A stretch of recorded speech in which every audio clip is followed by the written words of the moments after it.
وہ بس اڑتا ہے۔ اگر ہم بھی ایسے عشق کر سکیں بغیر حساب بغیر خوف کے، تو ہم بھی وہ روشنی اور منزل پالیں گے جو ہمارے منتظر ہے۔ آخر سفر میں پروانہ شمع تک پہنچ جاتا ہے۔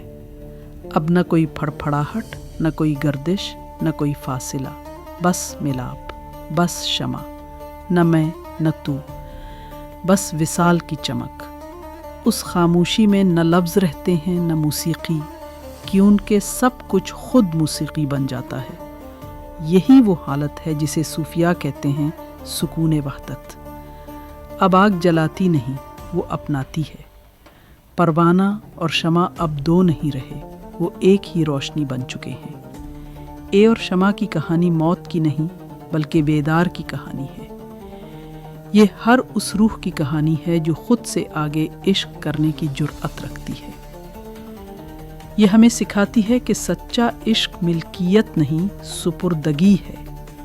یہ ہمیں محفوظ رہنے کا وعدہ نہیں دیتا، یہ ہمیں سچائی کا وعدہ دیتے ہیں۔ پروانے کی موت علیمیہ نہیں، یہ وہ لمحہ ہے جب وہ اپنی چاہت کی حقیقت بن جاتے ہیں۔ اور یہی حال ہمارا بھی ہے۔ جب ہم اس شے کو چھوڑ دیتے ہیں جسے ہم خود سمجھتے ہیں، تو ہم دریافت کرتے ہیں کہ ہم ہمیشہ سے کیا تھے۔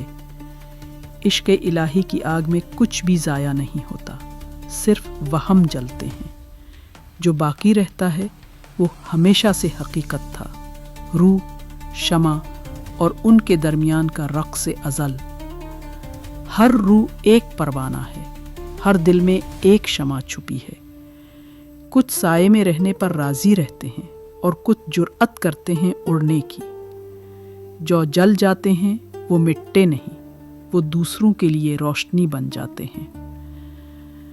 تو اگر کبھی تمہیں بھی روشنی کی کشش محسوس ہو، خوف نہ کرنا، وہ تمہیں مرنے نہیں، جینے کے لیے بلا رہی ہے۔ کیونکہ جو شمع جلاتی ہے وہ در حقیقت روشنی میں بدل دیتی ہے، اور اس روشنی میں ہر شے عشق ہے۔